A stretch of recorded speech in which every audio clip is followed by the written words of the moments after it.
নমস্কার বন্ধুরা, অষ্টমী কিচেনে সবাইকে সুস্বাগতম। আমি একটা খুব সুন্দর রেসিপি বানালাম, সেটা হলো এই বিট গাজরের মালপোয়া। এটা হলো বিট গাজরের মালপোয়া, দারুণ খেতে হয়েছে, অসাধারণ সুন্দর।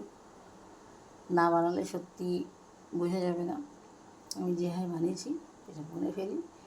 তো বিট গাজর গ্রেট করে নিলাম, তারপর কড়াতে আমি একটু ঘি দিয়ে ভালো করে নেড়ে ওর মধ্যে 2 রকম দুধ দিয়ে দিয়েছি।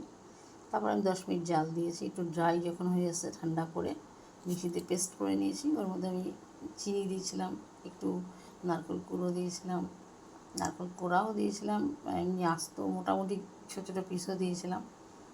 এবার আমি অন্য একটা পাত্রে ময়দা, সুজি, ময়দাটা আলাদা হাফ সুজি একটু ড্রাই রোস্ট করে নিলেও হয় বা এমনি নিলেও হয়, পেস্ট করে চিনি, এলাচ দানা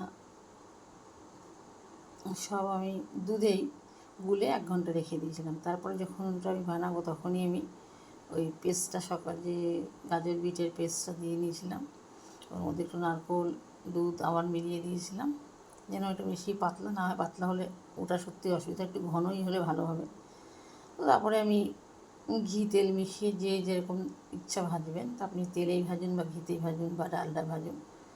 তো তারপরে আমি ওটা গোল গোল করে দিয়ে তুলে নিলাম। আর একটা শিরা, চিনি শিরাও করা যায়, কিন্তু আমি একটু দুধ দিয়ে 2 রকম দুধ দিয়ে একটা ঘন ব্যাটার মতো তৈরি করে নিয়েছি। ওর মধ্যে আমি এই বড়াগুলো দিয়ে দিয়েছিলাম, দিয়ে 5 মিনিট ফুটিয়ে নামিয়ে রেখেছিলাম। তো এত টেস্ট খেতে হয়েছে, একটু ঘিও দিয়েছিলাম, দুর্ধর্ষ খেতে হয়েছে, অসাধারণ লাগে খেতে। তো এইভাবে বানিয়ে ফেলবেন আপনারাও, সত্যিও খুব সুন্দর হয়, না খেলে বোঝাই যাবে না। এটা খুব সুন্দর রেসিপি, দারুণ রেসিপি, মানে মন ভরে যাবে। Thanks for watching. আবার দেখা হবে অন্য একটা ব্লগে, অন্য একটা কিছু নিয়ে।